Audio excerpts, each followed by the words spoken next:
That is what happened in Gaza, and you can see the results. Finally, the ICC actually is pursuing an indiction against Netanyahu and his accomplices. The same applies in Kenya. What is happening is crimes against humanity. And we have a role to proceed and petition the ICC to do the necessary. Comrades and patriots, what I'm saying in short is that pressure must come from all directions. The enemy is dangerous, the enemy is insidious, the enemy is sly. Let us take pressure from all directions to achieve the overriding objective of this government resigning from power or leaving power by any peaceful, legal way necessary. Thank you. Thank you so much, Wakili. Tumekupatia time mingi kwa sababu you were saying very, very good things there. Hillary. Then, yes, Daktari. Hello? Yes, Daktari, I can hear you. Go ahead. Hillary? Yes, Daktari. I can't hear anybody. Kingsman. We can hear you. Can you hear me? I can hear you. Okay. I wanted to say something very quickly. I think the contributions are very good, but I would urge us to remain very focused. Our agenda is to bring down the regime. It's not to disrupt civilians. Our agenda is to stop Ruto from his ongoing tyranny. It's not to make life uncomfortable for fellow Kenyans. So let's get that very, very clearly. If we are not targeted, then we can't succeed. So if somebody was to say that we have 10 million people on the street and we are targeting public spaces, say, for example, Arambe House, State House, any space where these vagrants stay or work or purport to work, that is legitimate. But I would be very careful about occupying a hostel that would be there to treat those that they have abused and assaulted and injured. Because we want doctors to continue working so that they can treat the injured, so that they can preserve life. So those who are free can join us, but it can't be by force. We can't force anybody to demonstrate. We can't force anybody to protest. People would have to exercise their democratic right to stay away from the protest. That's part of the society that we want to build. There is no society we will create that is based on force. We will be replicating Ruto. We will not be solving any problem. So let's be very clear. We want to solve a problem, and our solution cannot imitate the problem. Our solution has to be better than the problem. Thank you so much, Dr. for that clarification, which is indeed very important. We do not want to disrupt any activities, and we also really at this point out that the demonstrators should really align to the given given laws while expressing their rights. Hillary, whom did you queue next? Okay. Maj, can you yes, hear me? I can hear you. Oh, all right. I queue in Joe Karani, Mwangi, then Nyaragwen. Okay. Joe Karani, are you here? Yes, I'm here. Go ahead, man. A good evening to you all. I really want to thank Dr. Miguna for keeping us, making us stand on business. Because for me, mine is very small. It's just something that I've noted during this movement. And I think it is important that we point it out and understand this. So we're at a time where our selfish ambitions have to be put aside. We have to sort of do what is best for the group. Now, I'll talk about it by using illustrations. At the end of last week, there are two people who gave in to their selfish ambitions and derailed the conversation around the movement. I don't want to mention their names, but you know who they are, the music guy and the other car guy. They gave in to their selfish ambitions and derailed what we're doing for this country. And now I will use another illustration of somebody else who ignored the noise and just went ahead and did what was good for the group. And I can mention her name, Hanifa. We dragged her through the mud. We said all sorts of things about her, but she stayed on business and did what she had planned for that day, which was go to each and every injured Shuja, or somebody, all the ones who had passed and had been killed by this Ruto regime, and take care of them. By the end of the day, we were already talking about the entire conversation around that whole thing was how Hanifa had managed to do what NHIF has tried to do and failed, then they're even creating something new, and it's going to still fail. So we need to really think in everything that you do, everything that you say, that tweet you're tweeting. Tomorrow when you're going out, be your brothers and sisters' keeper. Remember, just do what is good for the group and put away your selfish ambitions, because I don't want another situation where we're divided and conquered, because I fear Ruto winning, and this man cannot win. You guys saw him yesterday in that interview. Oh my God. He cannot win, and we cannot let him win. I know I've heard all of you, and I know each and every one of us wants a better Kenya, and that's what we're fighting for. So let's keep up the fight. Let's to talk kesho, see what 10 million. Let us fight for a better Kenya. Maze, that's all I have to say. Thank you so much, Karani. We have several tweets coming in and some reports that all other counties, so many counties are ready, and young people are there are many people or some have now starting. I can't hear anything. Dr. Miguna, can you hear me? No, it's only now I'm hearing you. I was not hearing you before. Okay. Let Hillary try to speak again, and then. Dr. Can you hear me? I think Dr. is and Maj, can you let Kigame speak? I know probably he has not requested, but I see him in the crowd, and it would be important probably to hear his voice. Yes. Okay. Yes. Okay. Let me send him the mic. Can you, Dr. Miguna, can you hear Hillary as I bring on Dr. Kigame? I can't hear Hillary. Okay, Hillary. Dr. cannot hear you, but if you leave, the space is gonna drop. Let me text you and see how we can proceed with this. Dr. can drop, then come back. I think maybe that can work. Okay, that's also possible. But Ruben Kigame, we would like to hear from you. Please pick the mic. Let me send you the mic. And so, as we continue, there's somebody has requested me to ask, because there's a breaking news that Sakaja states that the demonstrations are not going to go on in Nairobi tomorrow. Is this because they have a flyer and then they have an Citizen TV logo on it?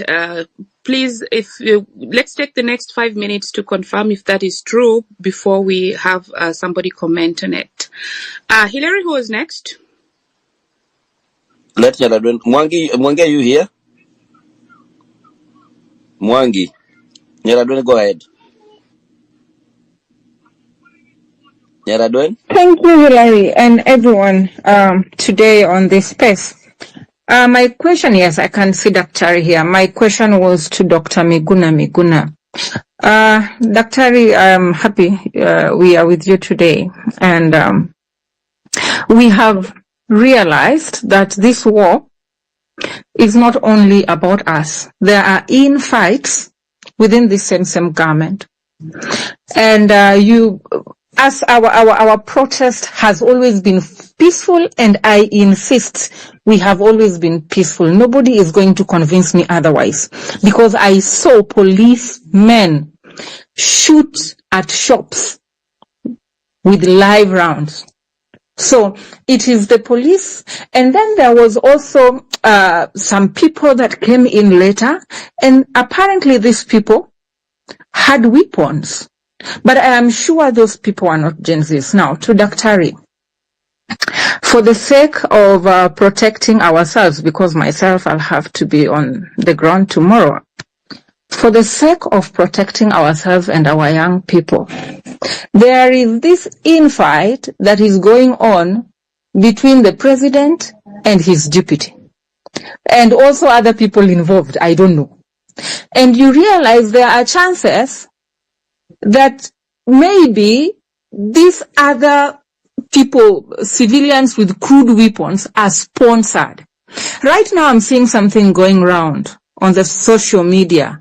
During 2023 finance bill or cost of living protest, they called themselves Nairobi Business Community.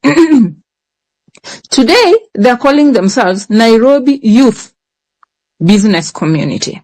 And these are the same people who unleash war on I call it war on innocent citizens. Now, is there a way, is there, being somebody who's on the know-how, is there a way we can identify ourselves without having been the target? Daktari, thank you. I'll drop my speaker so you can have somebody else.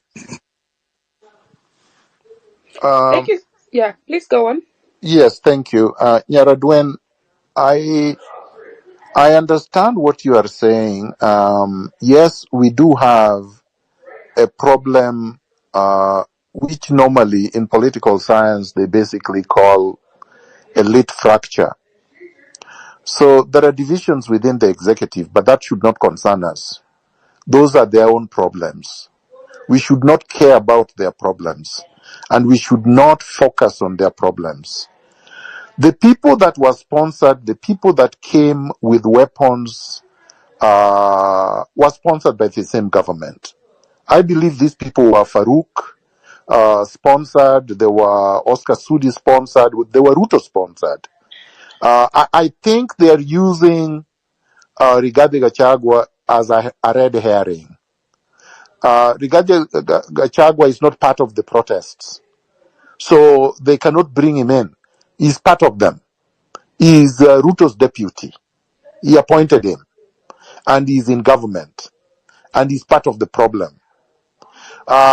So let us not be diverted. I think that if we are all dressed the same, it's difficult because it's quite a large number, and some people don't have the ability to make t-shirts or to buy.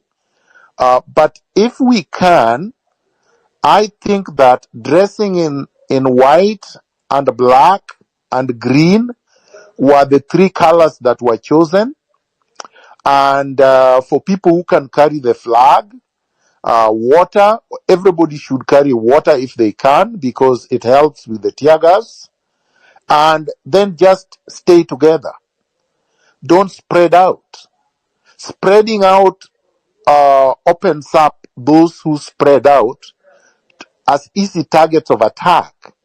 Because once you are alone, that's how they cornered Rex. Once they find you alone on the street, they can shoot you and there is no accountability. Nobody's taking pictures. Nobody can come to your aid. So as much as possible, let us be together, and let us be together in huge numbers that they cannot confront. Ruto is weak and down. Yes, they say that he's lethal when he's down, but I can assure you right now, Ruto is defanged. He has no poison. He has no teeth. He has to go with this entire regime. Thank you so much, Daktari. And another thing, Yaradun, that was a very good question there.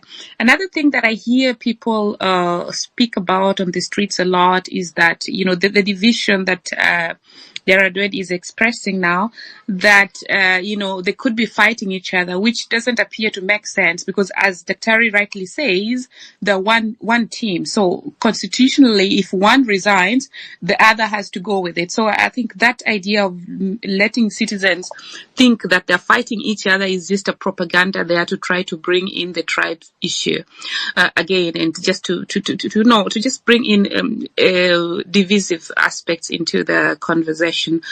Godfather?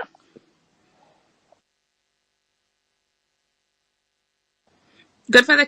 Godfather, Thank you, Madge. Thank you, Hillary, Madge, the co-host, Kingsman, and our key speaker, the General, Dr. Miguna, the speakers that have already given their views so far, as well as those who are going to give, and our honorable listeners. This is a very important conversation, and I just wanted to retaliate that this is the week, and as the General stated, the only option is to march forward to put more pressure, to apply pressure so that we can have the government go home in entirety. So we are trying to look into that. But as we look at that, the issues that are coming up, and these will be playing at on the ground tomorrow, are the magic of numbers. How then do we stick together if the tear gas comes? Nyaragden, for instance, will be on the ground. Tear gas may likely disperse the populace. So is there any scientific way of trying to control the crowd so that they remain in numbers, so that we can try to reduce the numbers of the fatalities and the injured by the police? Because that is something that is still a concern, as much as we must march forward. That is the first part. The second part, how can we document the atrocities that are being committed by the police? Because eventually we need to hold them accountable after the fact. Because we've seen, for instance, yesterday's interview of Mr. Ruto in our State House. He doesn't seem to understand what's going on. He seems to be living in a different world altogether. He doesn't have the empathy, even, when we talk about a child has been shot over 7 times or 8 times. His response is, isn't he alive? These are some of the issues we're looking at. So, we are looking at someone who we must get out of power by all means possible. And we expect that they're also likely to use a lot of force. So, how do we document these atrocities that are likely to be committed by the police and other criminals, so that we can try and also hold them accountable after the fact, apart from the citizen journalism, which I believe most of them will be having smartphones to try and record this. But we see them, they have the advantage of having the CCTV cameras to try and get the looters. But how do we also hold them accountable moving forward? Thank you, Madge. Thank you so much, Godfather. Kingsman, go. Madge, maybe just to contribute on the issue that is going around about the rift between the president and his deputy.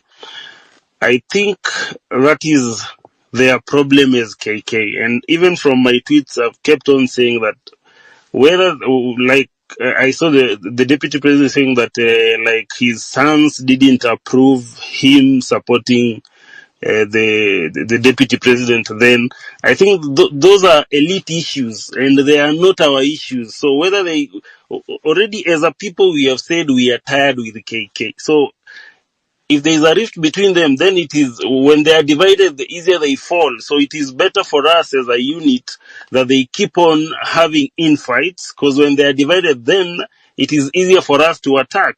So for me, let's not give airtime to this, because it's just a diversionary tactic that they are trying to. I don't think if these two, they know a lot about each other that they cannot let go at this point in time. So my sentiment is, let's not try to give oxygen or life to the sentiments that they are having between them. They are deputy, and that is their own issue. Our issue is about tomorrow, about Occupy. It's about our issues as a people united together as 57 million of us. So hata wakiamua sahi waenda wakulane mangumi huko State House Road, walimane. That is none of our, wapigane Whatever their problem is, we don't give a hoot. So let's focus on the cause. And the cause is about us being on the road tomorrow, in the streets, everywhere in this country, marching peacefully, 10 million of us. Thank you, Kingsman. Thank you so much. Frederick, go ahead. Frederick, then young adults, then Deborah. On that order. Good evening, good morning, good afternoon to host and the host and our guest speaker. Mine goes to the general. The citizens are not rebellious and they are not armed, but they have a second layer of safety net, which is courts. And courts have given direct court orders that police should not use tear gas, should not abduct people, but they continue doing so. As citizens, or as the courts, what should now the courts do, or judges do, to ensure that citizens are protected? Because these orders are given, no one takes them seriously, they are just treated as paper. So what should citizens do? Because there are no arms for them. Should now courts pronounce themselves and say that now also we are downing our tools so that they can be able to protect citizens, so to ensure that these court orders have some effect? Thank you.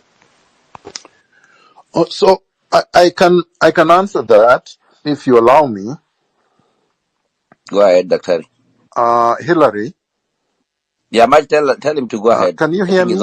Is everybody hearing me? Daktari, go ahead. Daktari, go ahead. Okay, Can so you proceed? Yeah. the short answer, my friend, I start with the last question. The short answer is the courts don't have the power to enforce their own orders, because their orders are supposed to be enforced by the police, the same police that are using tear gas, that are assaulting, that are maiming, that are abducting, that are torturing and killing innocent Kenyans. If you recall, in not so long a time, I had 35 court orders saying I was a Kenyan, I should be allowed to be in my own country, my house should not have been destroyed, I should not have been removed. They never obeyed them for 5 years. So don't think that the animal has changed. This wild beast is still the same one. The same Koome that was heading the Nairobi police is now the IG of police of Kenya. Most of the abductors and assaulters and torturers are now both in uniform and in civilian clothing, which means that we go back to what we were saying from yesterday, and I've been saying consistently on my part for years now. The power is in our hands. Ultimately, we have resorted back to the default, which is clause 1 of the Constitution. The sovereignty is now vested in us, and it's up to us to enforce all the laws that should have been enforced by the police. But of course, we don't have weapons, and we are doing so peacefully. And that's all we have to continue doing. But to do that effectively requires that we show up in large numbers. That's the only way to do so effectively. Essentially to occupy all the spaces. And if and when we do, because I don't think that it's been done as effective as we can, then there will be no tear gas. The police will be rendered impotent. There is no police that can throw tear gas to 10 million people in the CBD, for example. That would be suicide.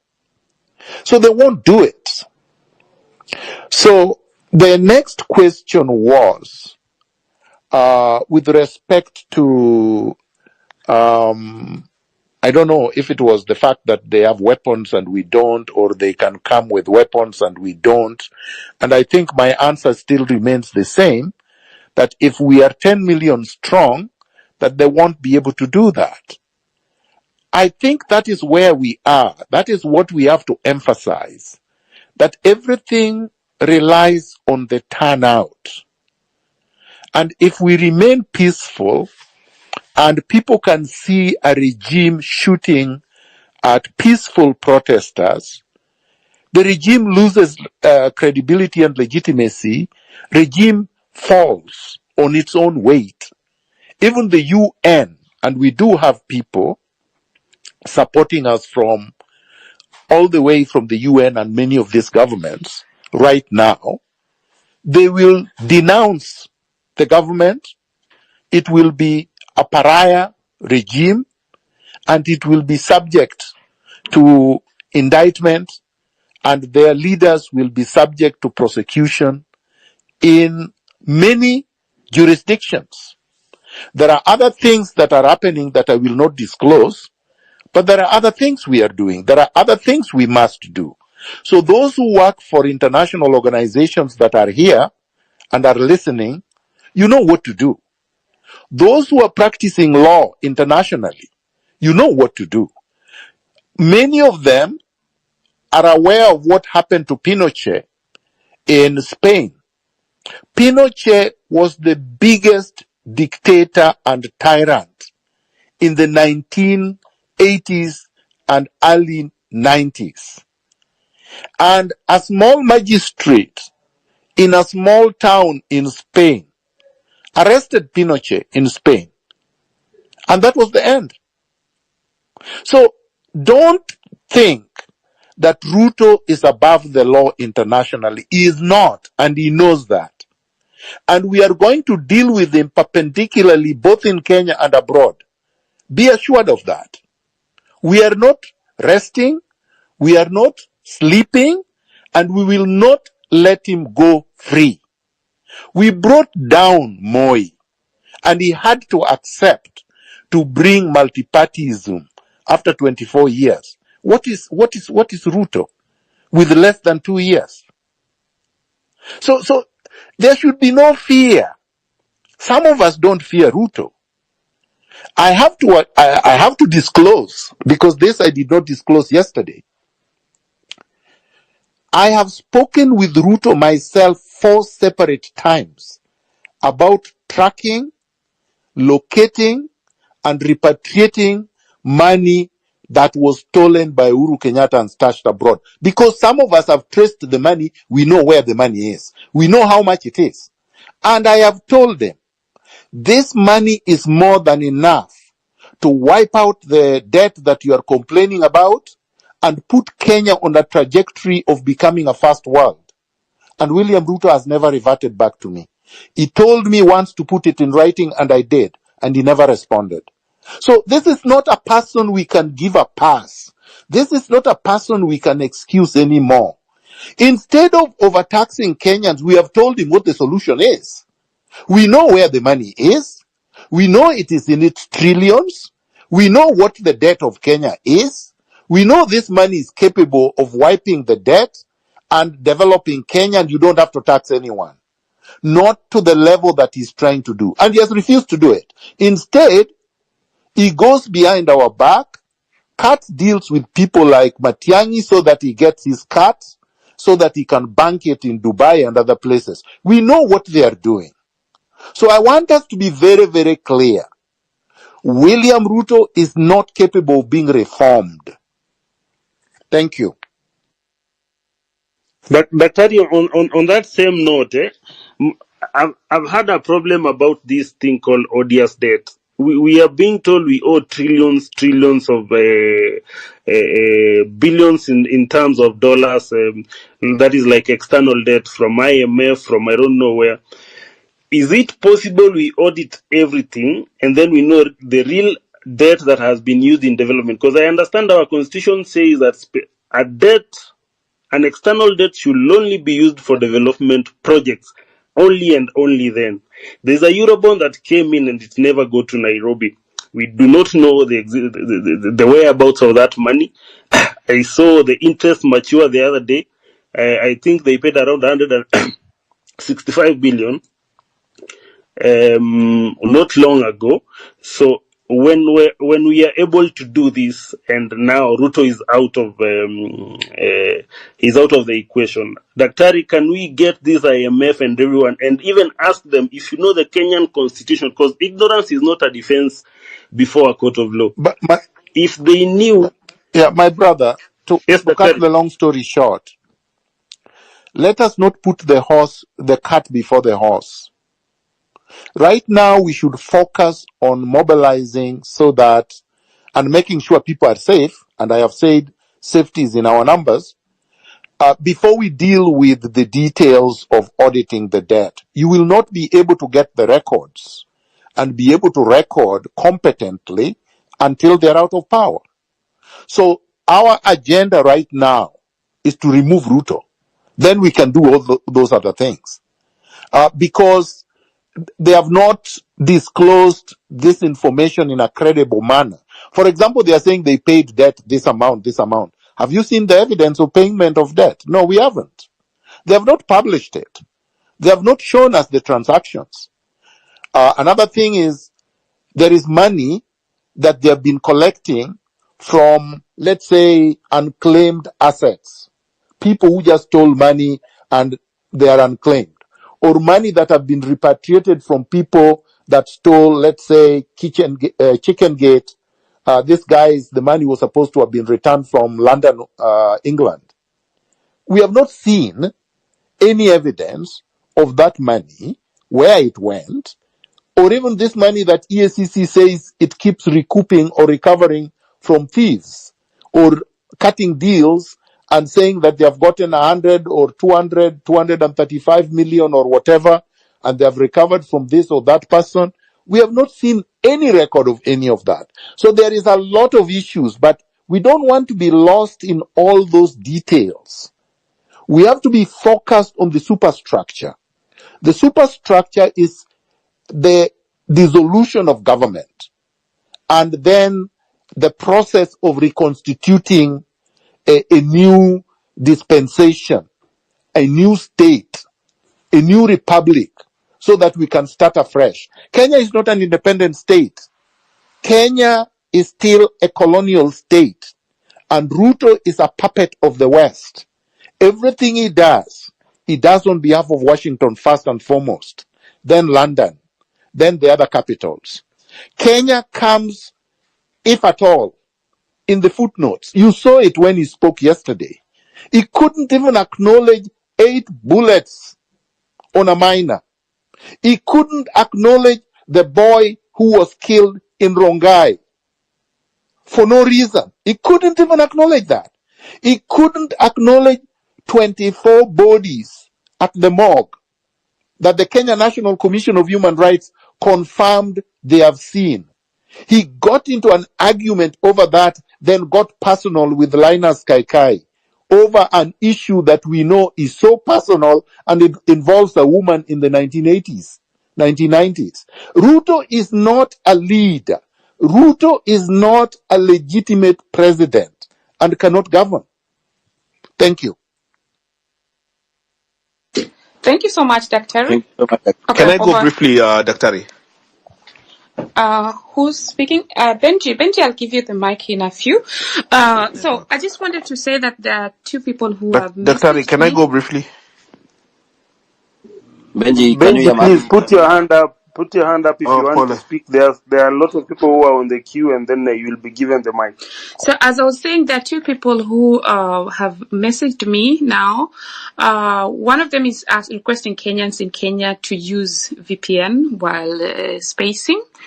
And another one, I just said, he's from the candle lighting event of one of the fallen heroes. So he will add him to the mic, and then he can also share about that. Hillary, you'd queued in Deborah, right?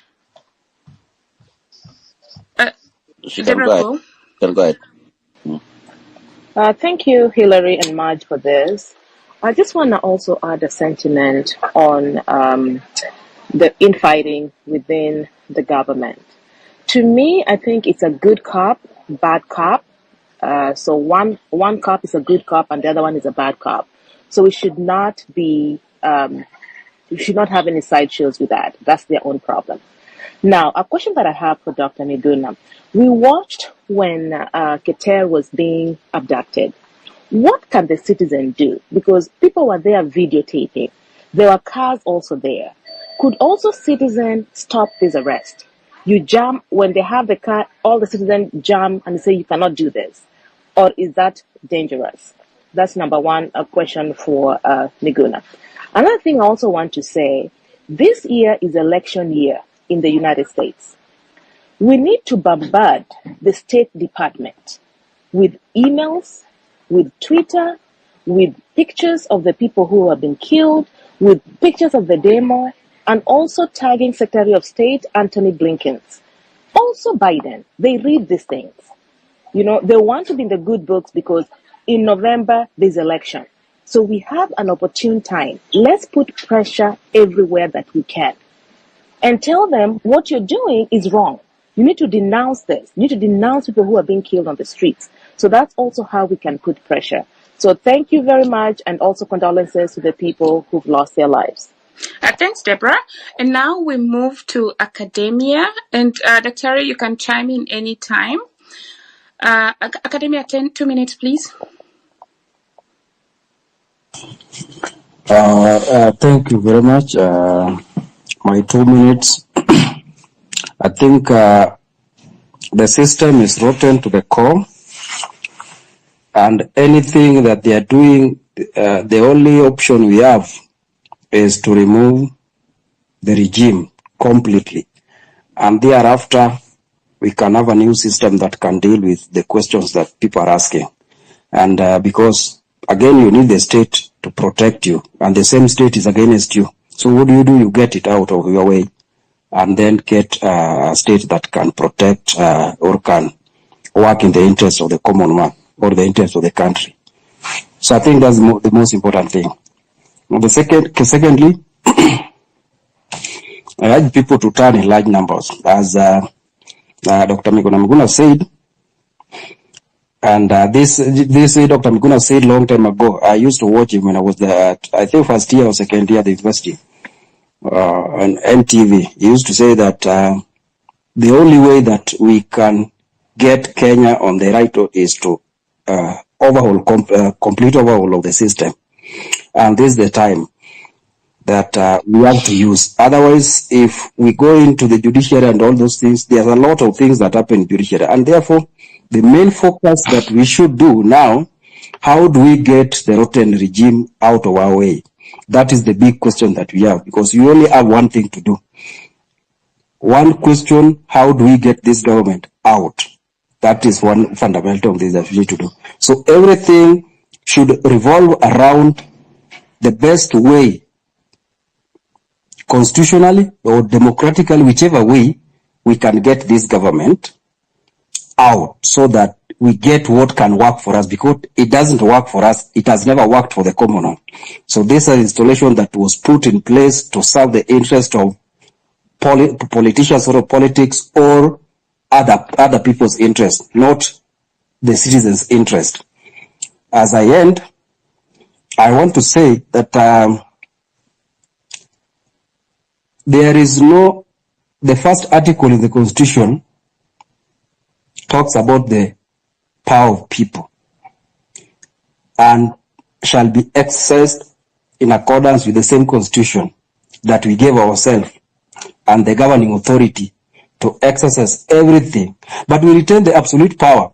So we are now going direct to govern ourselves directly. So nobody should question what people are doing, because that is the essence of this Constitution, is that we protect it indirectly or directly. But the first thing comes is you may exercise it directly before indirectly. So what does that mean? It means that it recognizes that the power belongs to the citizens first, before we delegate it to any other person. So let us use that. There is no any other article that comes above Article 1, and that Article 1 recognizes the power of people. So any other question should revolve around the sovereign power that belongs to people, period. Anything we are not going to listen to. We are going to use that and get our country back on the track. Thank you. Thank you so much, Academia. Hillary, go. I wanted to Daktari naona kama intervene fungua. just briefly, Okay. please. Yeah. Go So, on. Maj, there was a question that was asked of me about, and it is an important question. What do we do if we are in the situation that Keter found himself in, being abducted on the street? And you saw people standing by and whatnot. I think the Keter question, if I address it directly, the people who were standing did the right thing. They recorded what is happening. They gave it to the press. And then there was public pressure. Then Keter got released the same day. That is what should be done when you are not enough. They were not enough. They could not have fought with those men with guns. And they were just like 2 or 3 or 4. So if you are not enough, the best course of action is to record and then disseminate the information. However, like in the case that I gave the example yesterday, where they came and wanted to abduct me from the Intercon on the 30th of June 2018, when on my way to go to Uhuru Park in order to swear Raila in, I called in the NRM troops from Uhuru Park who surrounded the hotel, the Intercon, and prevented the abduction. So if you can get enough people to surround the abductors, you can prevent the abduction. Plus, you record it at the same time.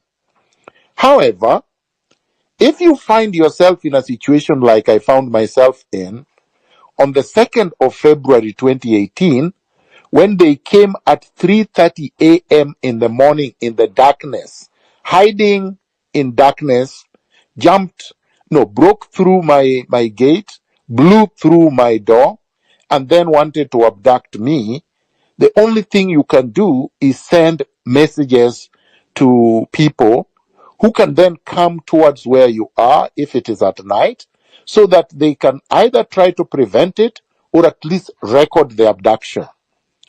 You recall on the 2nd of February 2018 that there were a lot of people around my house, even in the morning when they were abducting me. They shot them with tear gas and almost, I think, injured quite a number of people and still abducted me. But they recorded it. So what I'm saying is that the circumstances of the situation would dictate what is to be done.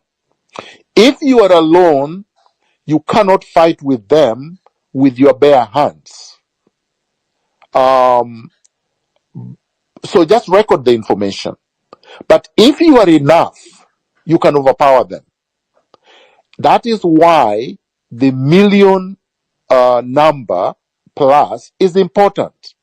Because if we are a million plus, they cannot abduct anybody. They cannot shoot at anybody. They will not be able to do anything. We will overpower them by our sheer numbers, even if unharmed. So really that is the strategy. It is the simplest, it is the most effective. Thank you. Thank you so much, Dr. Would you rather we go one by one, or I take like 3 speakers and then you respond, Dr.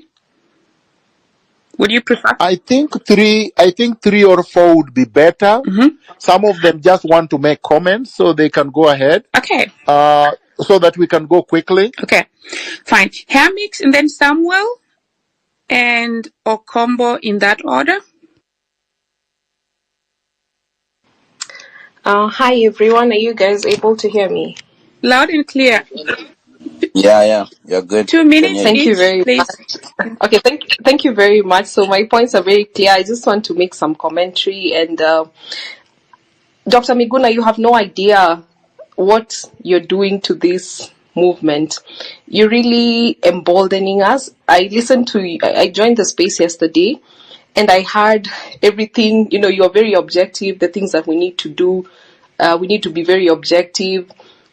And that really sparked a fire in me. And then there's this video that has been going rounds, I don't know, by some young guy on the streets who was, that video spoke to me, and I just felt like I need to be on the streets tomorrow. And for the first time, I was like, I'm not even afraid to die, because there is strength in our numbers. And that is something that we really need to do. We need to turn up in large numbers, because if we give Ruto a chance, he's going to come and finish us all. And one thing I also want to say is about, let's not buy into this government propaganda. I think government is using old tactics to, try and solve, emerging issues, which is not going to work. So we already know their old tactics, which are already washed out. They're trying to sell us fear, telling us the military is on the streets. But I'm so happy that people are still going to turn up. They're trying to create a lot of misinformation and propaganda just to cause a lot of fear. They're still going to, they're still abducting people. So they're abducting people. You see what they did to Gabi, they did to Shadi. These are people who are very vocal, like Gabriel Oguda kept us very entertained on the internet, but we haven't seen him. But you see, these were the Twitter giants, but at the same time, just because they're not vocal at this time, there's other people who've come up. So if I know the government is here, the NIS is here, and they're listening, I just want to let them know that you can abduct 1 million of us, but there's still 1 million of others who are going to come up. The cells, the abductions, your Subarus are not going to be enough for, to accommodate all of us. So those are the things I just want to say. And also, this is a formal request to Dr. Miguna to just ask him to unblock me, because the reason why he blocked me is because we disagreed on Ruto. So I guess we are on the same side at this moment. So Dr. Miguna, kindly unblock me. I really would love to, feed from your knowledge. And just your voice very, you're strong, and you have no idea what that is doing to the rest of us, even the ones who are afraid of going to the streets. That is something that is really emboldening us. But thanks for holding. So if somebody could text me your handle, because I don't see you, I don't know what your handle is. That would be helpful. Hillary, yeah, okay. Hillary, Let's have that sorted on the side, Herman. Yeah, okay, thank you. Thank you. Hillary is going to do that. And so, of course, I've also had to unblock a few people so that they can participate. But if unblocked, there's a reason why you were blocked. So if unblocked, please don't continue the tirades of insult, because, we're all human beings. And I think we have a right to also decide if we want to keep off negative negativity out there. And remind them to follow each other much. Remind them to follow each other. Yes. Okay. As we go yes, and it's very important, because now we want to be disseminating information, and so build the network by following each other. The co-hosts, the speakers, look left and right and follow each other. Now, next, just 2 minutes each. I think the Okombo, you're next, and then Nelson.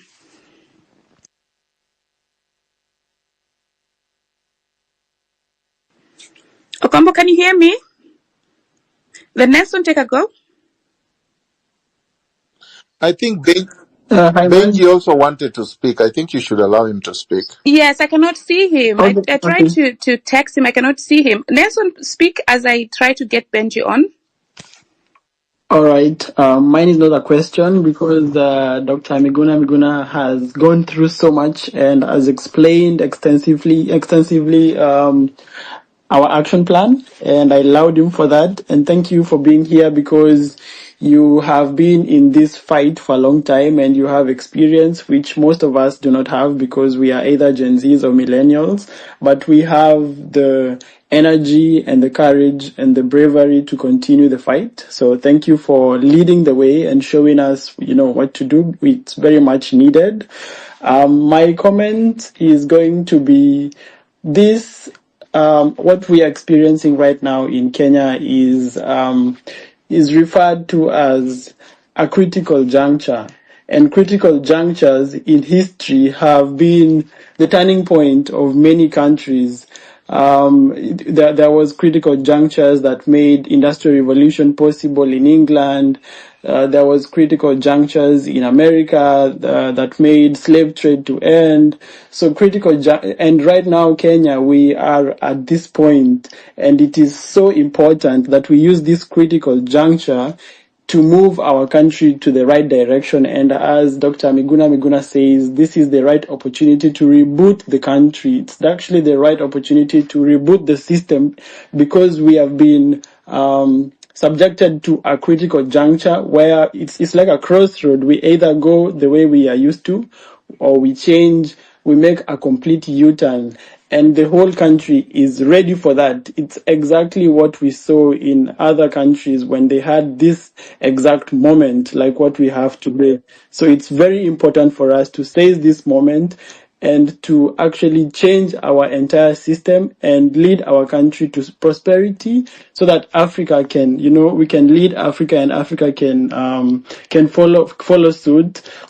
Also, what I wanted to say is that those people who are fearing that Ruto will shoot people, like he has been ordering, like we saw the ex-military guy shooting at protesters at parliament, I just want to tell you that this small push that we have made in the last 2 weeks has made Ruto to be so scared. He withdrew the finance bill.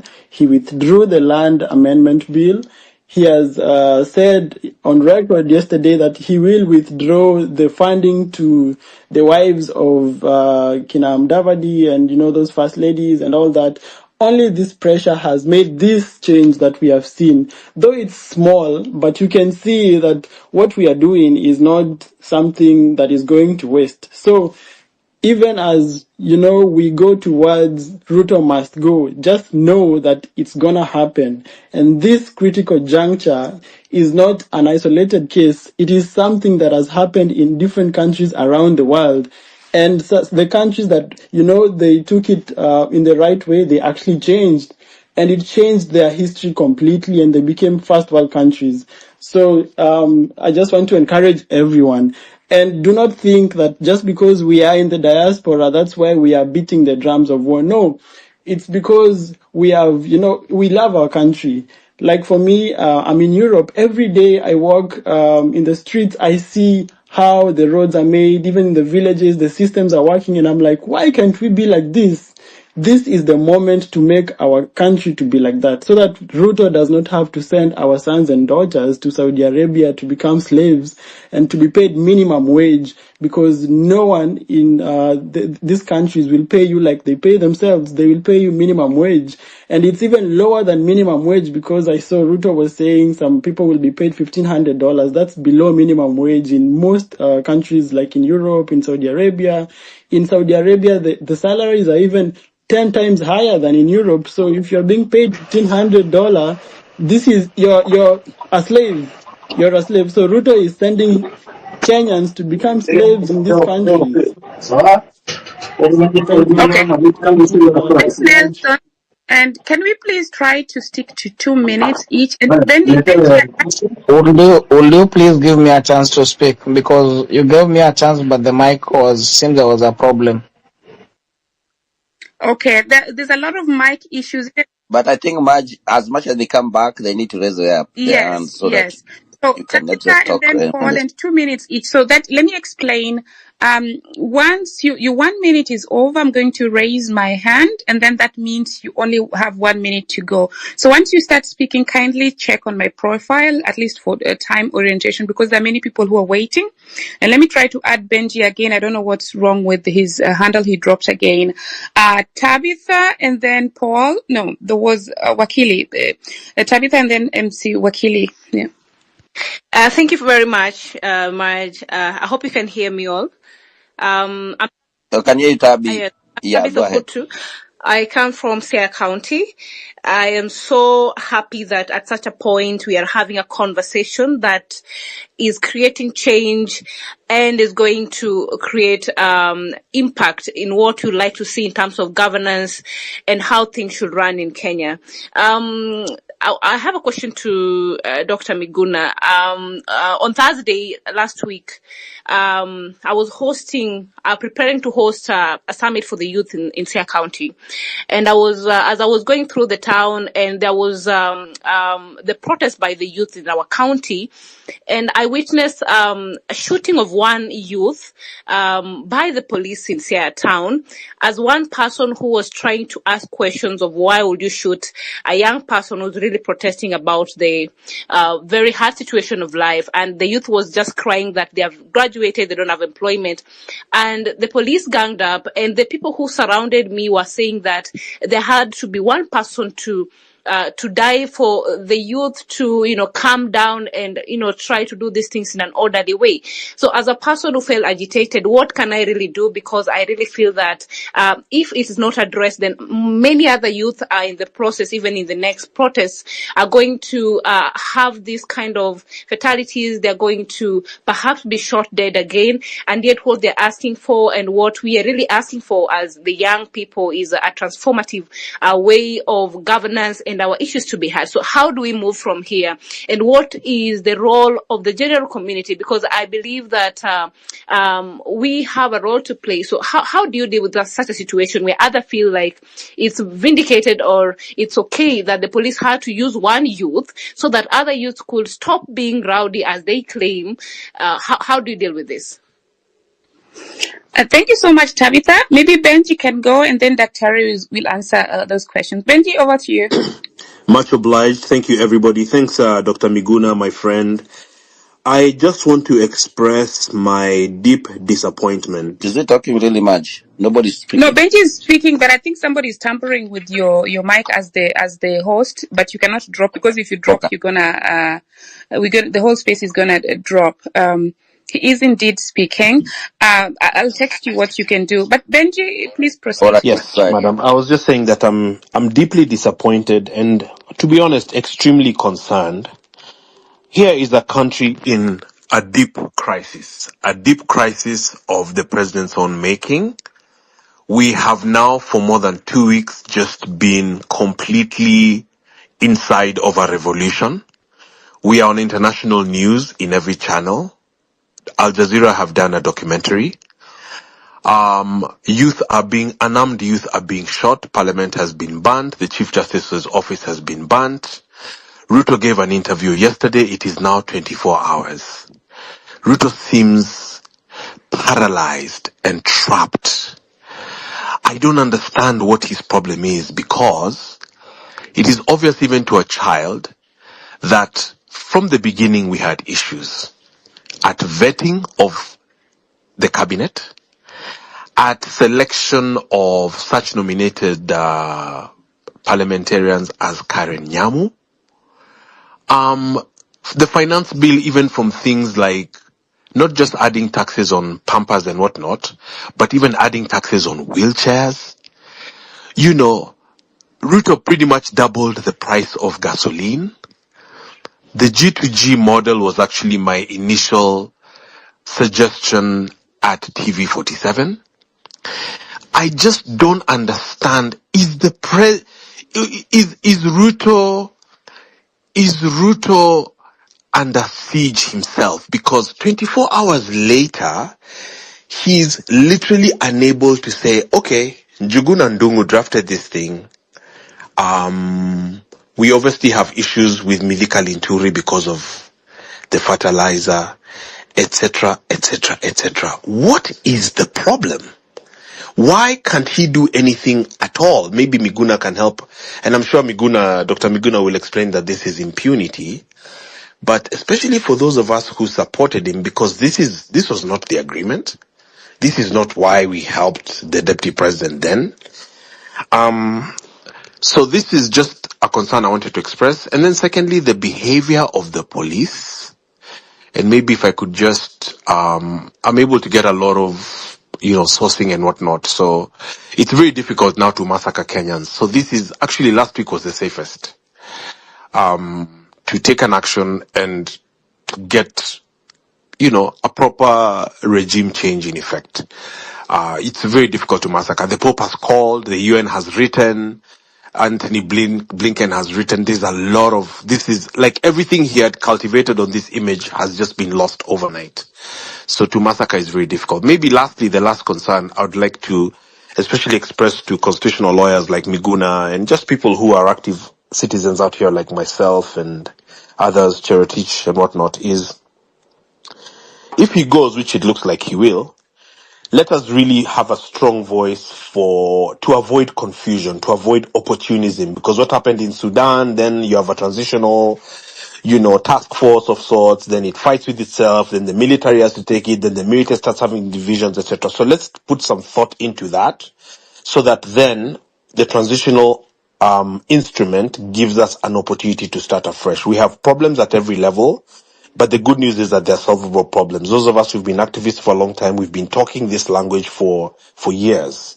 Miguna's been talking this language for years, certainly myself. You can just go and search tweets and see. And so just to see the whole country on this page, and I have a Somali neighbor who's in the demos tomorrow.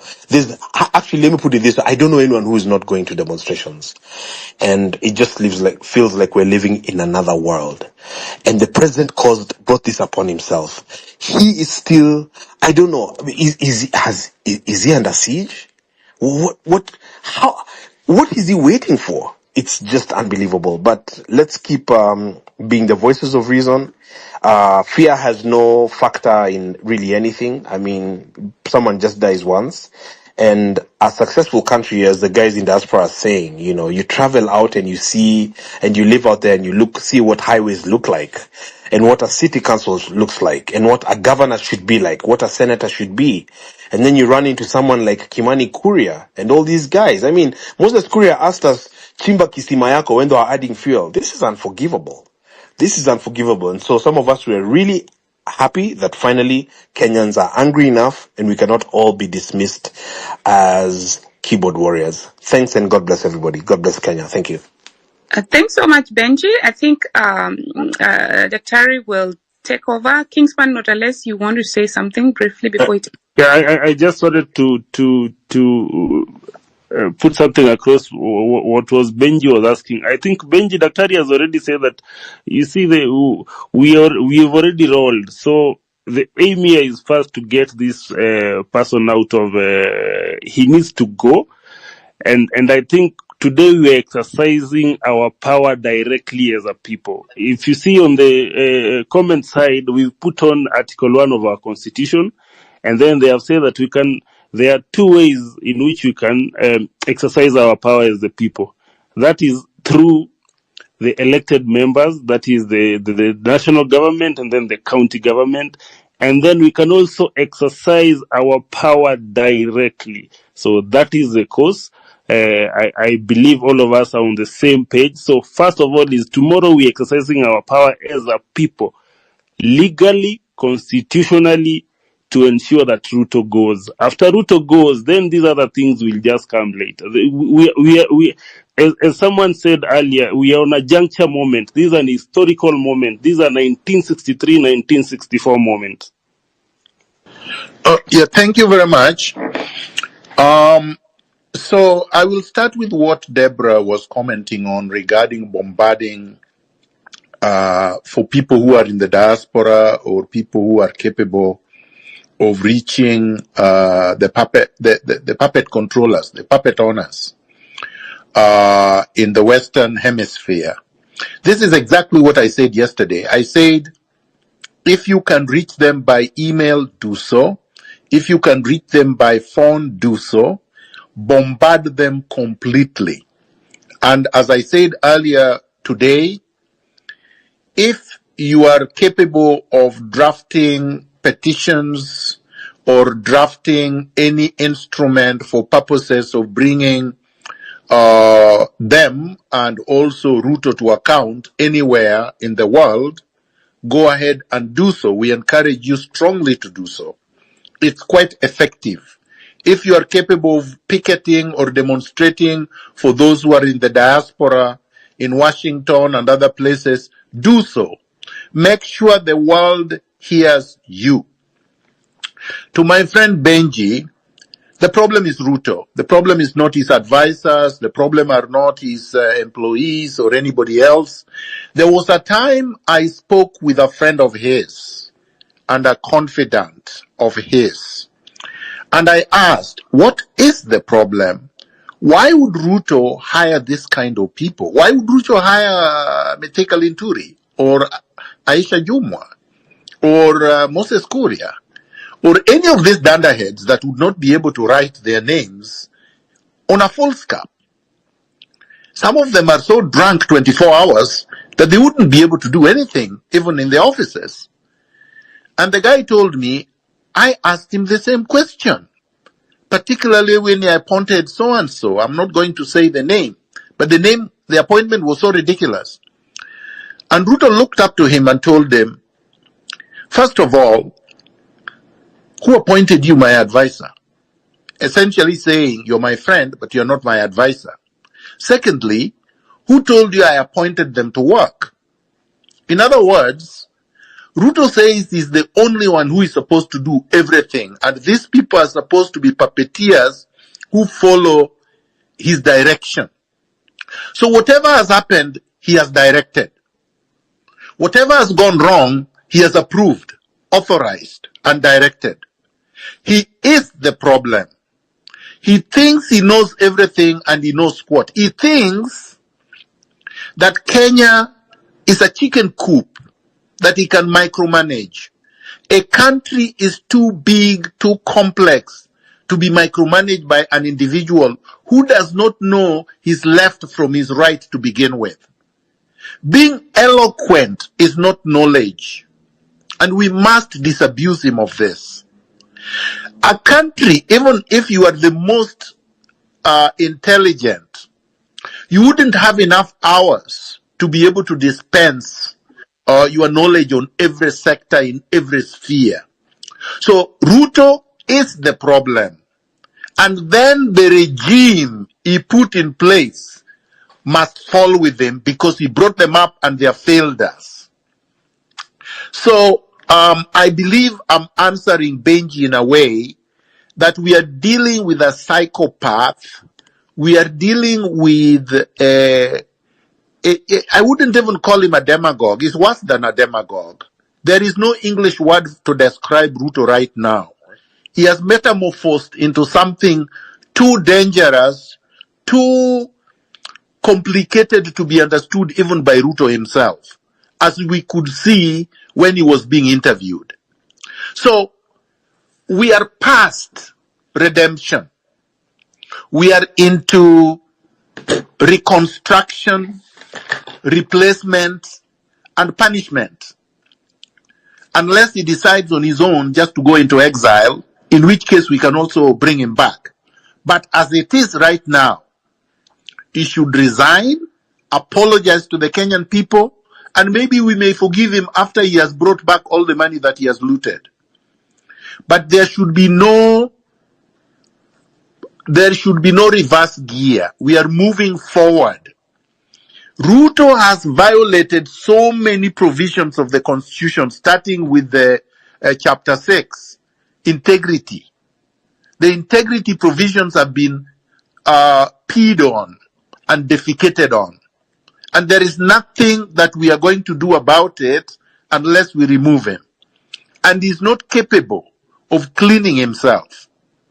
So the scandals are too many to enumerate.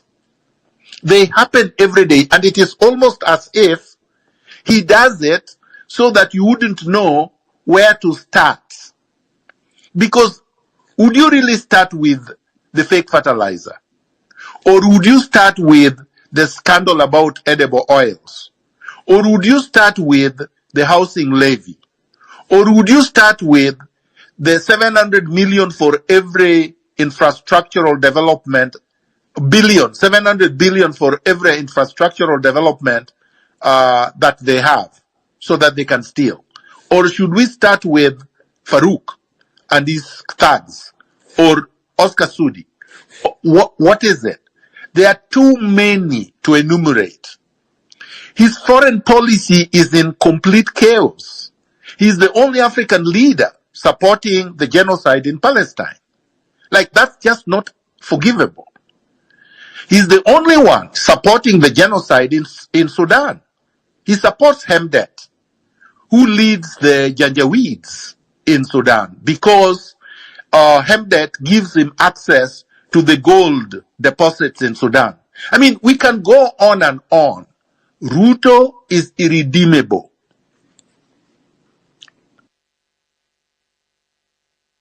Yeah, thank you so much, Daktari. I think, guys, check your network because many people are dropping. Sometimes here we didn't even have cost. Can you hear me, So, Hillary? yeah, I can hear you, Kumukeni. I can hear you. I can hear you very well. I don't know who's coming next. We have Mwaura, we have Mwok, Can I just Miriam. I just wanna You can hear me? real quick, Hillary, because Okay, go it ahead. seems like we are beating this horse that is already dead. We've all agreed we're going to go take Ruto out. So I don't see how productive it is for us to continue talking about getting Ruto out when we've all agreed. So Right. and it keeps being pushed away, but this is a conversation that must be had. What is the way forward? We are having these rooms. It is best to use them for that, so that if there are skilled people in these rooms, they can start coordinating and organizing for that purpose.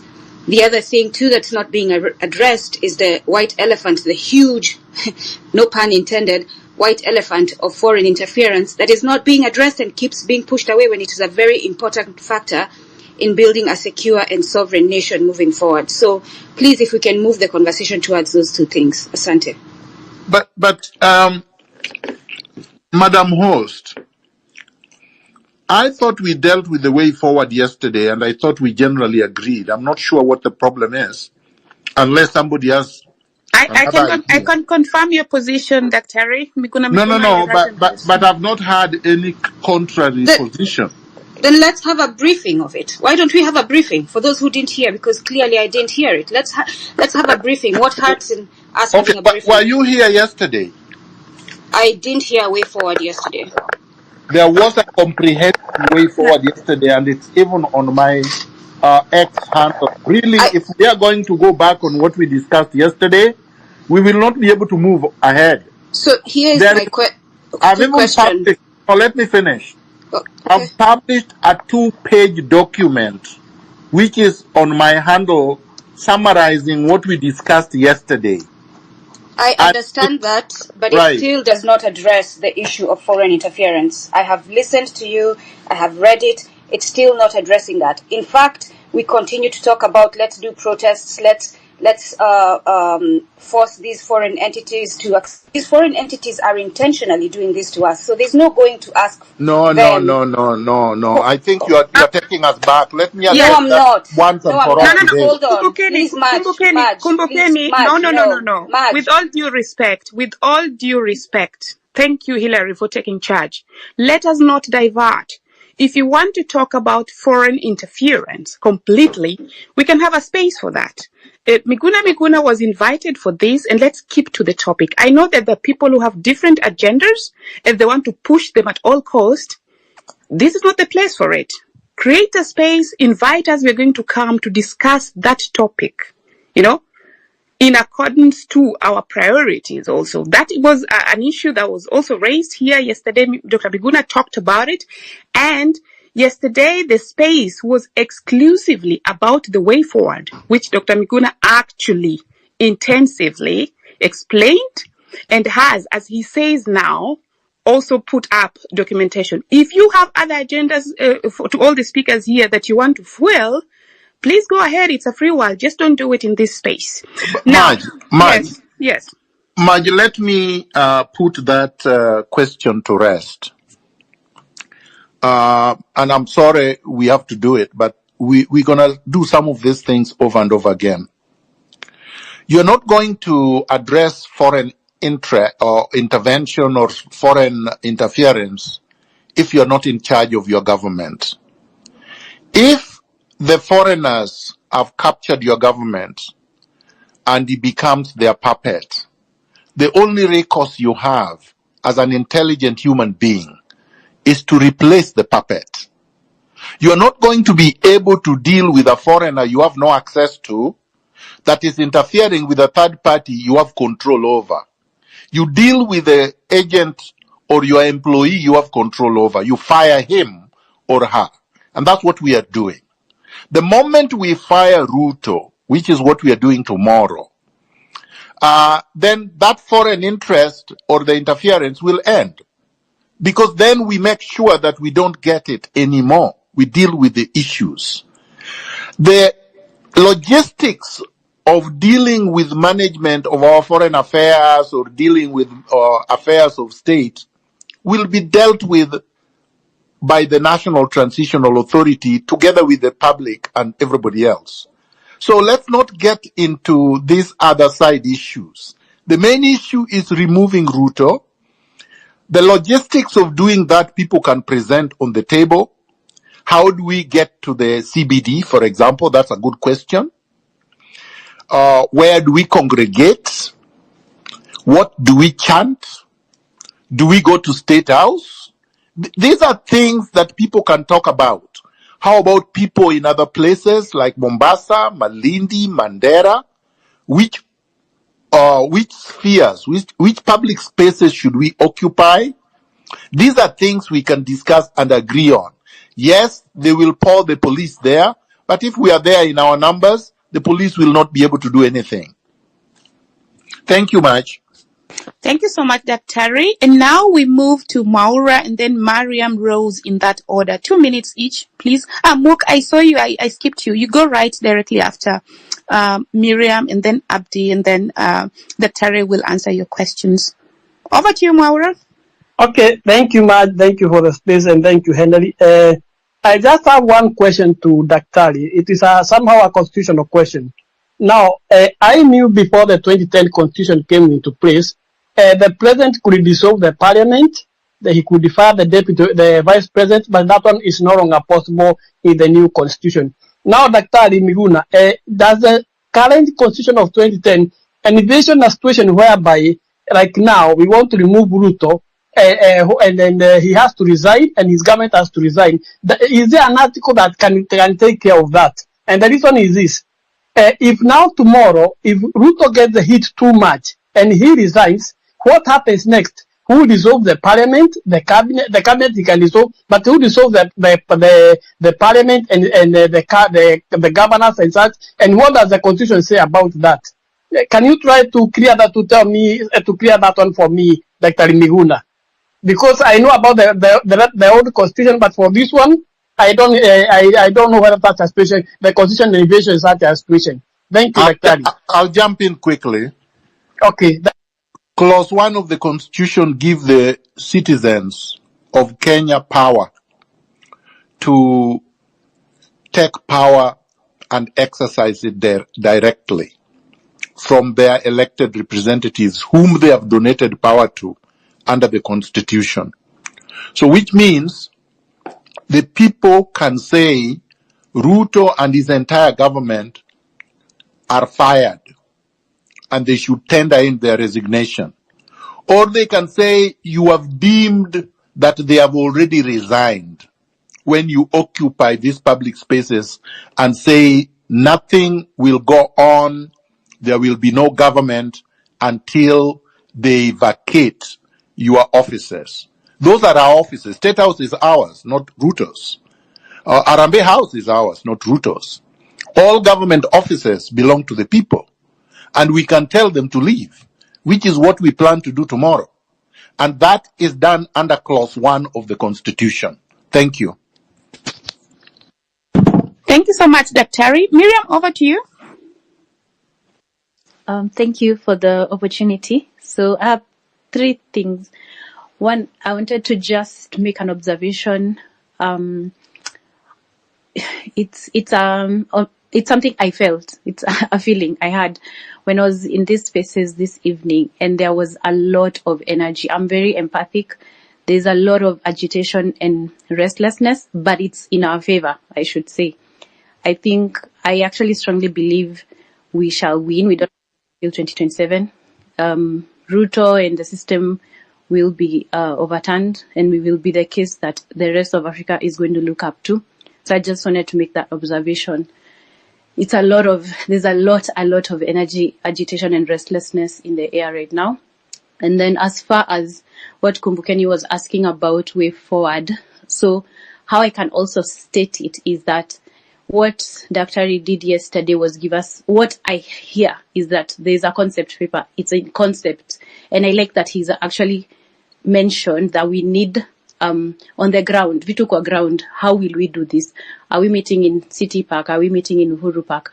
What are we doing? I had in another group someone suggesting we can go and sit down so that we are able to be distinguished from the people who will be maybe the goons. If they decide to destroy, we can have a plan to segregate ourselves so that we can have evidence that we were peaceful.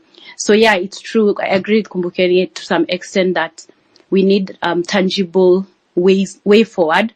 So even in the event of, let's say, Ruto goes home tomorrow, who I know it can be organic. I appreciate that, but there needs to be like a clarity of sorts. It will help. The same way the paper he presented yesterday it's clear, and I'm very grateful for that. But the next step isn't that clear. I don't know whether we'll wait for it to be organic still, but I feel like if we leave loopholes, that's when we can now end up becoming like the countries we keep saying we don't want to become. Then the third thing is just, I was curious about, this one that I really don't have to answer, but I'm honestly curious why you are rallying behind Ruto. Yesterday you said it's because you knew he was weak. Were you doing it because you knew he was weak? Why did you support him if you know he's not a good person, he's a psycho?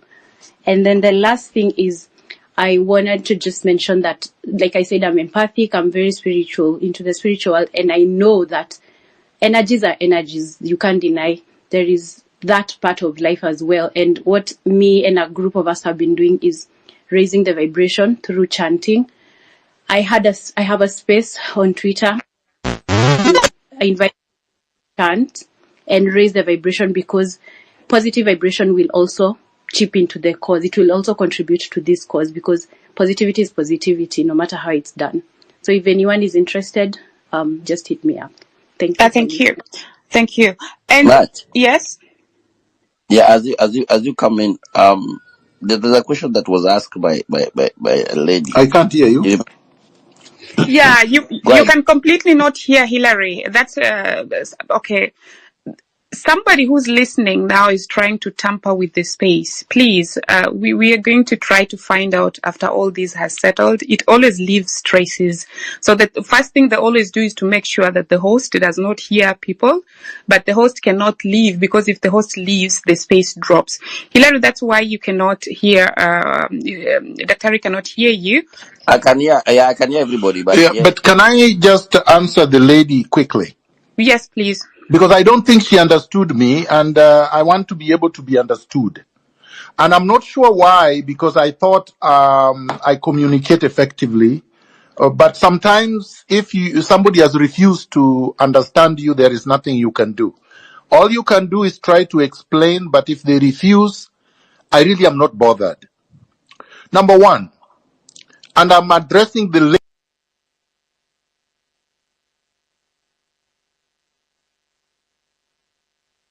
Dr. has now dropped. Hillary, kindly check on him. I just saw him drop.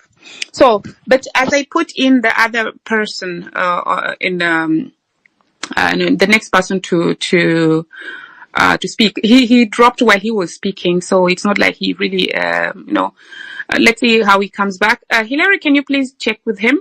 But Miriam, I think Dr. yesterday explained why he supported Ruto, and I'm going to explain it, and then he can also come and give a summary. So according to him yesterday, he said he supported Ruto because Uhuru was trying to impose Raila as the president, and he wanted to do away with the idea of a sitting president imposing another president on us. Miriam, that was clear. So please, let us be objective. I know that is what he said. Even me, I had that question before, but that is his clarification. So once he clarifies something, I think it just saves time.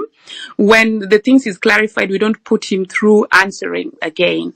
Another thing he said yesterday is that according to Article 1 of the Constitution, that is where when that is effected, then there's going to form like a transitional committee that constitutes about 54 members from different communities. And then from that, yes, he's back. Daktari, I was trying Daktari is to... back, yes. I'm sorry. I Okay, am. Daktari, then can you hear me now? over to you. Yeah. I am. Okay. Okay, go ahead now. So Maj, I was hearing you actually, but I wanted to add to the lady because some of these things are, you can't take out the fact that we are all human beings. So if somebody went to our home and bombed it and then took her from our house at 3 o'clock in the morning, 3 a.m., and abducted her and tortured her for days and weeks, then took her on a plane and took her to Brazil and blocked her from coming back to Kenya for 5 years, would she support the candidate that person puts forward as a presidential candidate? Or would she try to remove that person that did all these things to him or to her and then blocked her from coming back to the country? And add to that person sedated you and you regained consciousness in London. You regained consciousness in London. You are dead for 8 hours and came back to life in London after 8 hours.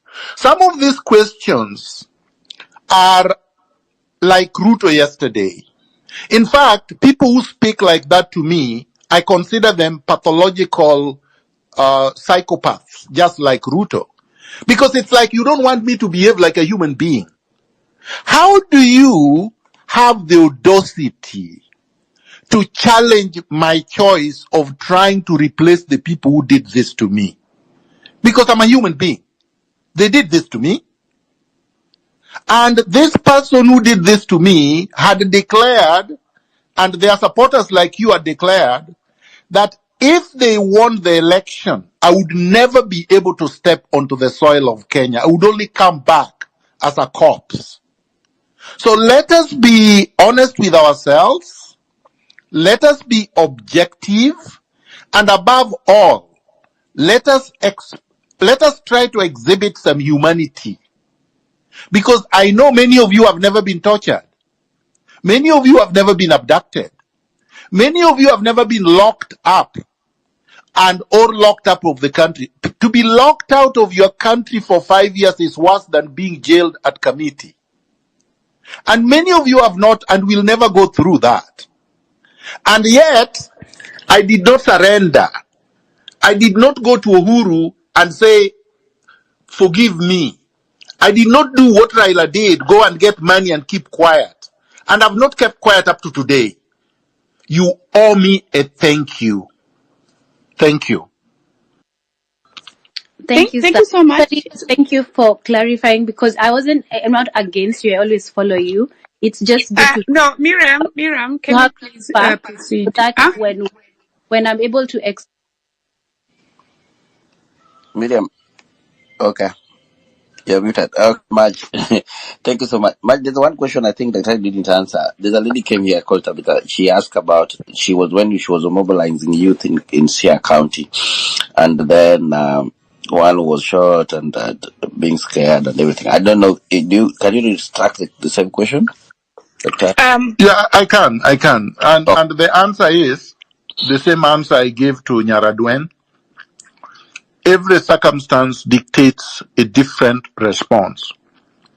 If you are many and you are capable of overpowering the person who is doing this, you should be able to do that. That is the responsible thing to do. If you are few and you have no capacity to stop the person, record the person, let us expose the person, let us unleash our youth on that person. When we are able to deal with Ruto, replace him, reconstruct the state, we will be able to punish that person legally. But for now, those are the only things that we can do for now. Thank you, Daktari. Guys, when you get to the mic, only 2 minutes so that at least we can consider the over 100 people who need the mic. I'd queued in Mook, but please, I'd forgotten MC Wakili and Paul. So they go first and then you come in as number 3. MC Wakili? Thank you very much. My senior Miguna, thank you so much for sharing your sentiments. I appreciate. And of course, my condolences go to my fellow comrades and the families who are bereaved and those who are in hospital. I wish them a quick recovery. On my end, I must register my support to the Gen Z and, of course, the rest of us who have been in the forefront fighting and exercising our rights under Article 37 and now under Article 1. And I concur and agree with my senior Dr. Miguna that we are, under Article 1, we have the power for us to exercise governance directly. And I think for me, I would want to really rally our support. I have been on the streets myself. And one thing that I want to urge us, even as we focus on going back again tomorrow, is that let's continue doing what we've been doing. Guys have been live all through. Information is power. These demonstrations have been unique in that I saw a lot of people online, and they were online all through. Use that and make sure that we broadcast this. Let's empower ourselves. Our forefathers, our grandfathers fought. The Mau Mau fought the white. They fought the resistance, and they were able to succeed. But unfortunately, the one who took power are not the Mau Maus. The Mau Maus are still suffering. We are on the streets and we are fighting. It's only us who should be on that seat. Let's not give up. We can't let this go. We have to push and push and push. So I'm here to rally on all of us. We need all hands on deck. The professionals, all of us, even I myself will have matters tomorrow. I don't want to appear in those matters. I want to be on the streets with the rest of us who are branded criminals to fight. This is our chance. Let's go for it. But thank you. Viva. Sante. Thanks so much for keeping the time. Paul, over to you. Hello, can you hear me? Loud and clear. Yeah, I had this question for Miguna. So basically, my question was, okay, what other strategies can you employ apart from other strategies of protest that can be employed? Since you know very well, I think yes, the protest can definitely get Ruto out, but as he explained, as he has explained about the terrible person that he is, I think there has to be more strategies of protest that have to be employed. And what other strategies does he think that can be employed apart from just normal occupying different areas, public spaces and stuff like that? Because let's look at it in a scenario whereby he can just decide that, okay, you guys can occupy the space, maybe do whatever he does, people go back home, and then probably you can, how can that be sustained over a certain period of time, in a sense whereby it's very effective? So I think there should be other strategies that can be employed. So what are those strategies that does he think, apart from the normal protests that we're doing where people walk, that can be employed in order to be more effective? Thank you so much. Yes, please go. Yeah. You see, we've come up with our strategy, and the Gen Zs have done the strategy. They've gone onto the streets and occupied it, and it's been effective. It's worked. It's worked since the French Revolution. It's worked over different epochs in different countries. So if you have a strategy, put it on the table. We have a strategy that is working, and you are saying that there could be other strategies that could work. Yeah, so we are going to. Somebody is interfered again. I've muted the person. Kindly proceed.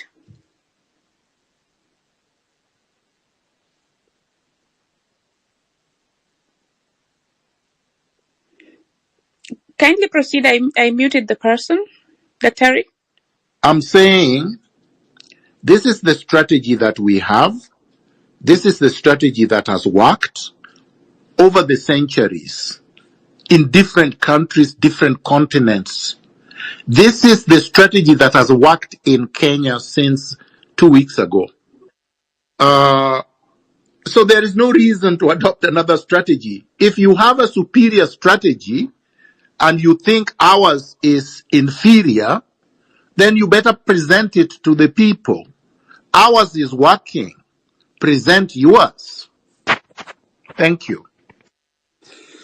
Thank you so much, Dr. Paul. I think at this point, really, they said never touch a running system if it's running now. I think we leave that to that. We leave it at that. Mook and then Abdi. Thank you for giving me the opportunity to speak. Mook Also, Nyabinda, can you hear me? can you hear me? Otherwise, Abdi, go. You can hear me? No, he's talking, Maj. He's talking. Okay, I then can I'll hear have to him. log out and go Okay, and you can hear me come now? back again. Yeah, okay. Yeah, go ahead, bro. Okay. So, hello everyone, and thank you again for organizing this space. And thank you to Dr. Miguna. And I think we should be the 10 million strong. There is no doubt there is a lot at stake and wrong in our country, and people are angry and frustrated. It's our duty to speak up and to go to the street and to fight for our rights. Kenya has been facing numerous challenges for sure, and that needs action. As we said in this forum many times, there is an economic hardship. The cost of living has soared, making basic necessities unaffordable for many people. We have even to increase our remittance to meet that gap. Corruption has been rampant within the government and has really drained public resources. Mismanagement of public funds and lack of accountability have perpetuated our culture of impunity. Human rights violation, increasing reports of police brutality and suppression of peaceful protest have violated citizens' fundamental right to express their grievances. And definitely there is also the inequality gap, the rich and the poor, that continues to widen. We need a change in leadership that prioritizes transparency, accountability, and well-being of all the citizens. We are committed to social justice, 100 million strong, and we go on. Viva. Thank you. Thank you so much, Abdi. And Daktari, thank you so much for being with us here. I would take it differently from the one question that keeps on coming. I think we have already the solution and we are not going to address it again. So if you're coming to ask way forward again, and yesterday you went through it, we will give the mic to other people with other questions. So, Mok, you'll go. Maj, I hope you can hear me. I can hear you now. Yeah, I can hear you. I can hear you. Paris. Okay. Yeah, I was just going through we are not going to address that question that Doc answered yesterday intensively. So people that are going to take us back or maybe divert our conversation, we are not going to give them the mic. We drop you from the mic if you're going to take it on that aspect. And it's not going to be like it's rude. It's going to be like you want to go forward and you keep on backtracking us unless you have an ill motive. So Husam, you'll take the mic. And then Marge will continue from there. Me, I'm here to back you up. So carry on. You're doing a good job. And Daktari, thank you very much. Husam. Yes, thank you, Daktari, for being here with us today. We really appreciate your time. Hillary for hosting the space and the co-host also. Now, mine is just very briefly to thank you, Daktari, for giving and guiding us with a very clear and concise method and way forward.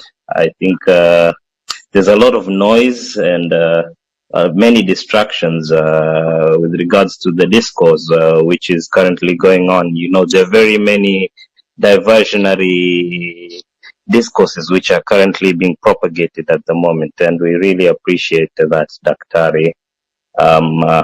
Daktari, my other question, possibly if you can guide us also, is in the peripheral towns, in towns like other towns like Mombasa, which do not are not where the parliament is not domiciled in. What is the most advisable course of action for the small towns and which are not the capital? What can we do?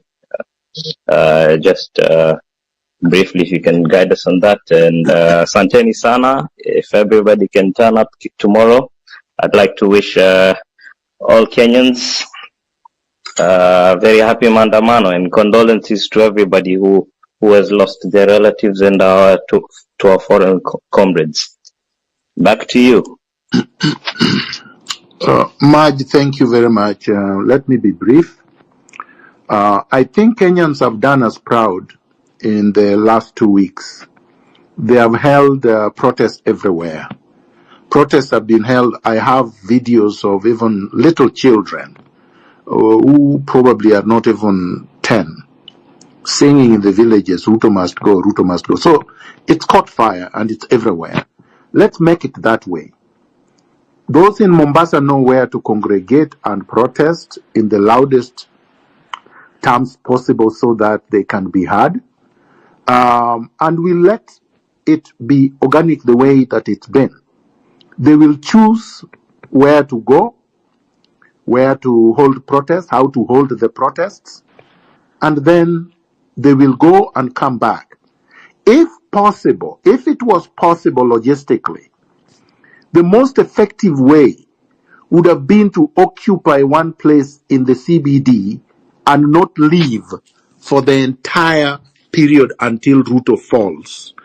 And then this becomes a big celebration and more people come. More people can even come from up country.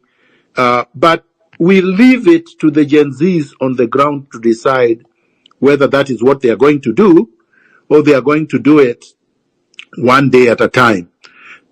We are not going to prescribe anything because they have said we are leaderless, they are leaderless, they are structureless, they are tribeless. And so far, it has worked like magic. So if it is working, you don't interfere with it. Thank you. Thank you so much. Thank you so much, Dr. Okay. Sorry, Maj. Let me just add something on to Hussam. That's all right. That's all right. Over to you. Yeah, there's something Hussam is going on around from the bloggers. They are trying to claim that Mombasa is giving each and every demonstrator 1,000. It's a wrong narrative. If you're in the space and you've seen that, it's a lie. Hussam, you know how Mombasa is working, and I don't see anybody that has actually sponsored any demonstrator. So if you see that kind of post, just write it fake. There's nobody that is funding. There's no tribal the way it is going, no leader, and that's it. So keep that spirit, and tomorrow, one team strong, a million strong. Carry on, Maj. Thank you so much, Be Real, and thanks for really emphasizing that we should keep on track and remain, discussing, relevant things and not a repetition of what was done yesterday. So I underscore that, and we proceed. But did Mock already speak, or because if he spoke, then we go to Rosemary. But should you want to say anything anytime, Be Real, feel free to just open your mic. I'll see that, and you able to just proceed.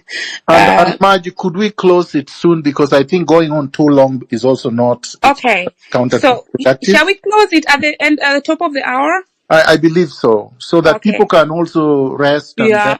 I'm so tired. Thank you. Okay, so KOT, it's good that you got the mic. So because we are closing at the top of the hour, unfortunately, we're not going to add more speakers, but we are going to discuss with Hillary and Daktari to tell us when we're coming next, and then we're going to, have a next session. So Rosemary.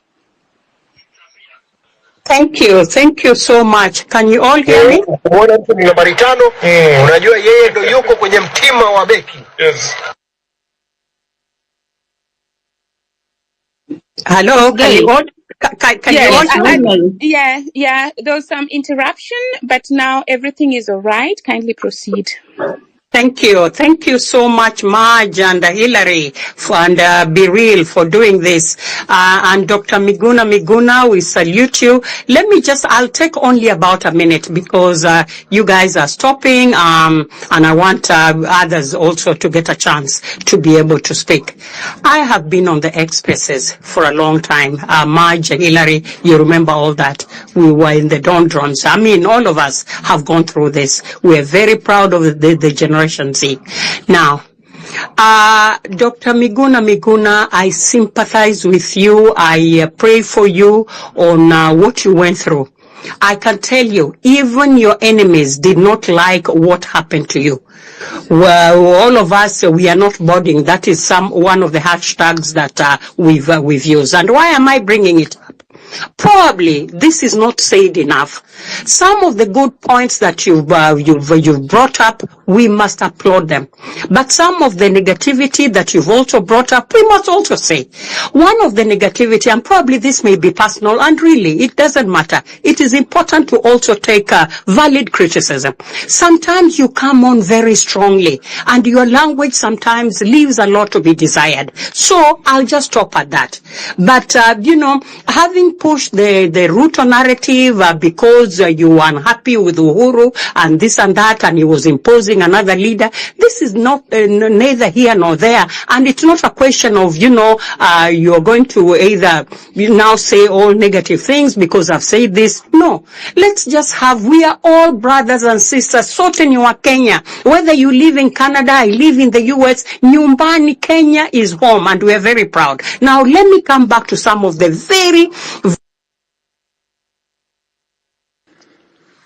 I think we lost Rosemary there. But now next is KOT. KOT, go on. You are at you attended a very important event today. Please proceed. Okay, thank you. I hope everybody can hear me clearly. Yeah, loud and clear, and thanks for representing on the ground. Okay, fine. My real name is Marvin Mabonga, and I like to introduce myself with my official name.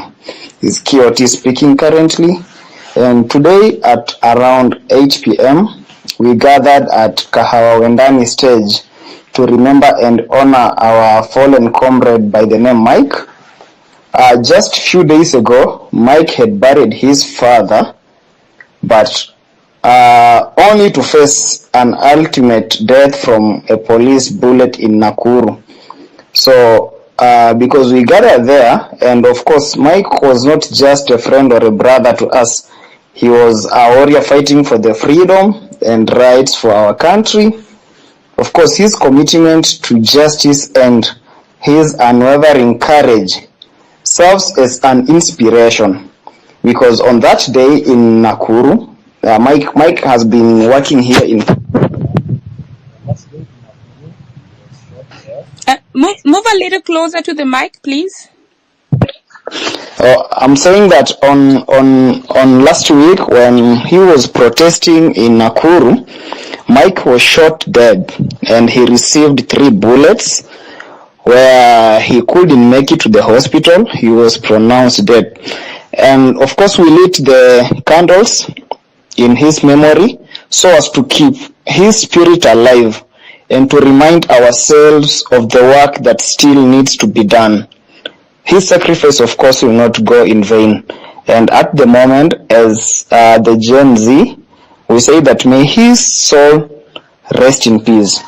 So aside from what we have done in Kahawa and Ani, I tried to reach out to a few members who knows where Mike was from, and I've been trying so much to reach out to Akina Hanifa, who promised to actually help in contribution of funeral and all the plans. Unfortunately, they don't have their contacts, and they cannot access them on social media because probably they have a lot of.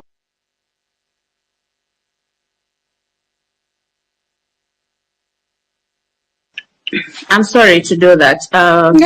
Okay. TOT, I'm sorry, forgive me.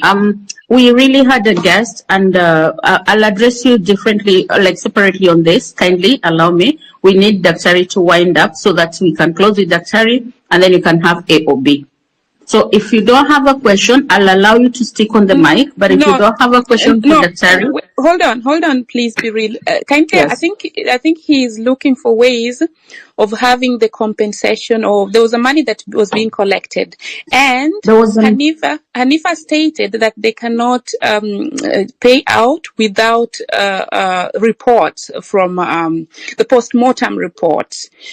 So probably it's about the process there. So I would like to encourage you, KOT, to really just check with Hanifa. She made a post there so that at least they can be able, if there are any questions we can clarify. You can also just inbox me so that we can follow up on that.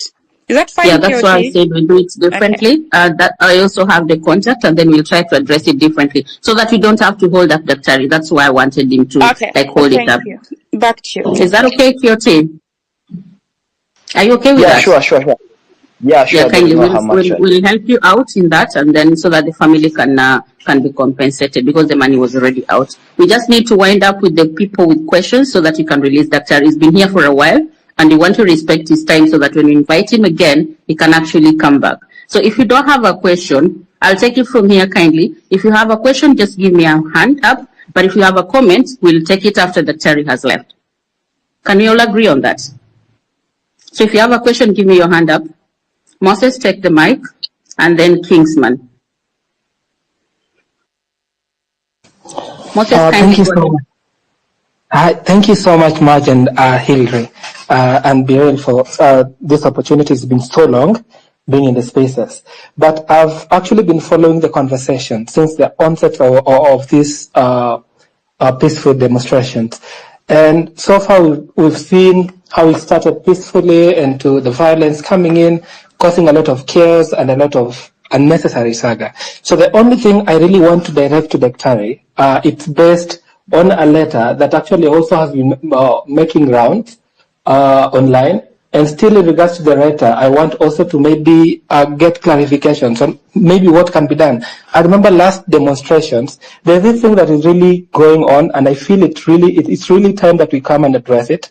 And even as those that will be marching for the peaceful protest tomorrow, we really need to be to stop any violence at all costs. Because I remember last Tuesday, within the group that you are marching with to town, there's this group of just unknown people that were even throwing stones to the police officers. And these are the kind of people we are trying to talk about. Is there possible ways that these people can come and they be identified? And how also can this double speaking from the government, even sponsoring goons, be brought forward so that these people also be brought to book instead of having the entire demonstration thing as violence, yet they are the people that are, at the end of the day, have organized such troops.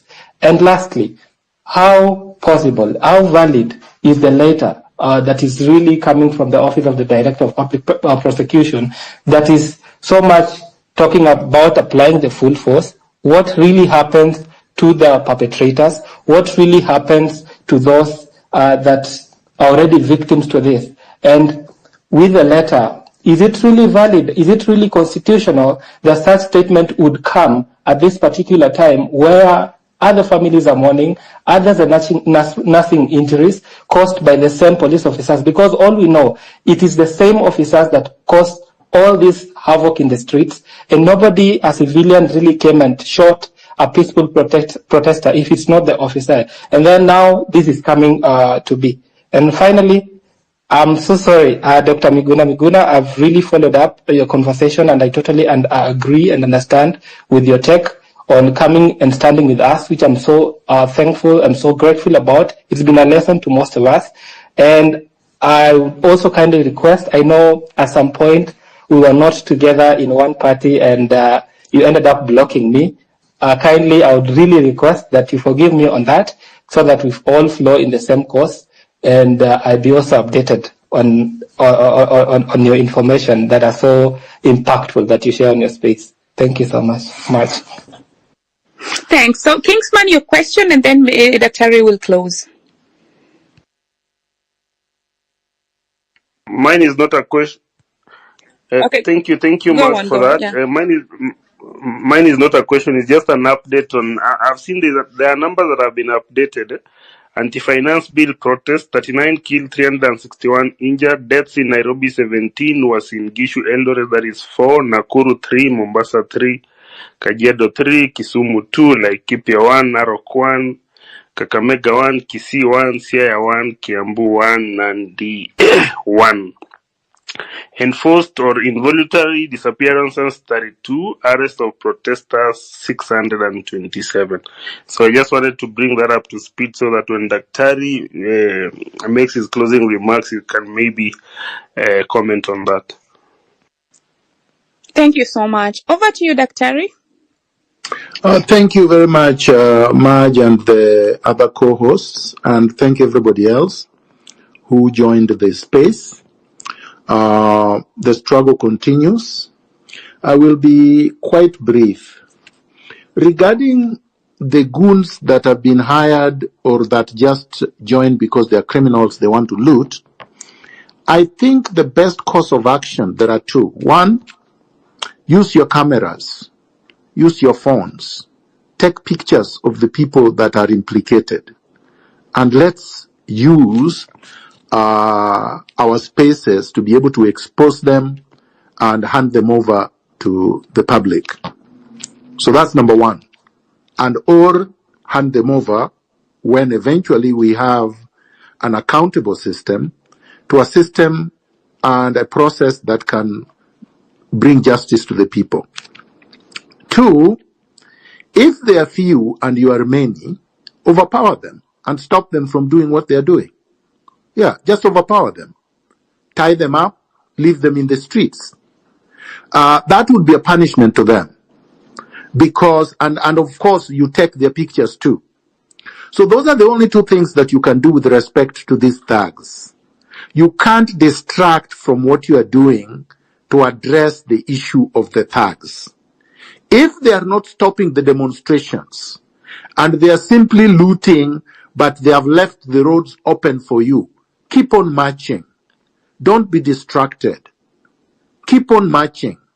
Don't leave what you are doing to go to attend to things that you are not responsible for.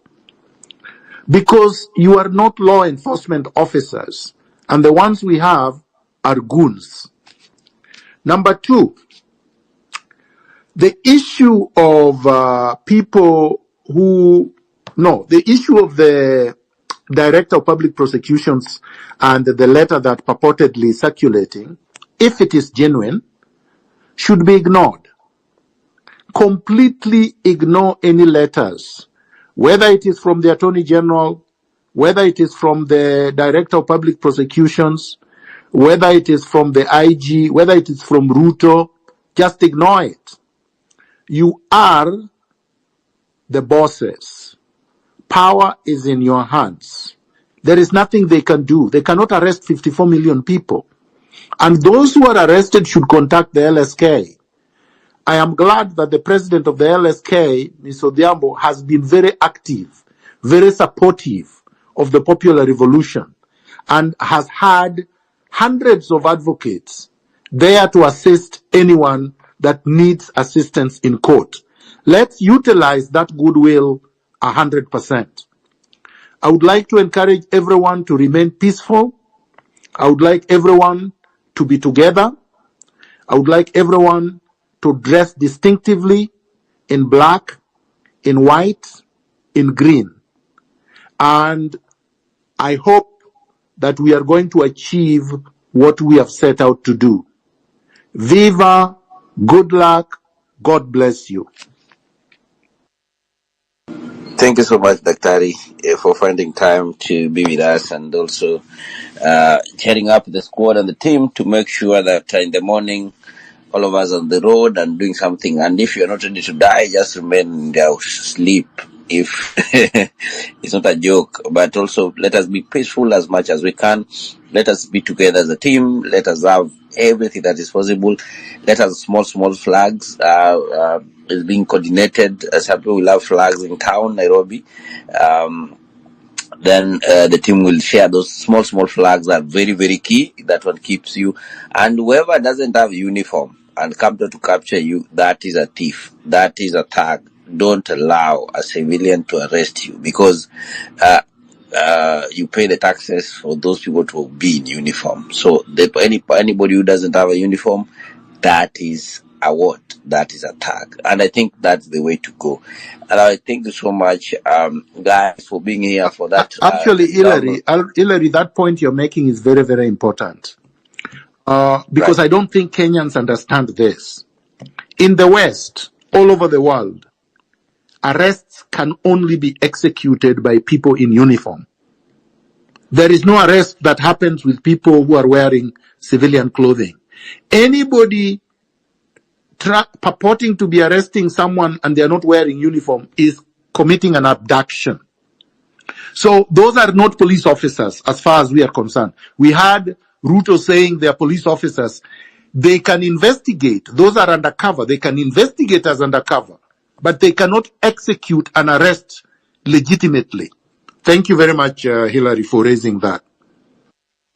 Thank you so much, Dr. for always being vigilant. And we want to assure our people that we said yesterday, these are our conversations that will never stop. We're going to plan with Dr. when, again, we are coming to address people this week or weekend to make sure that this conversation is going on. And let us have information wherever you are, which county you are.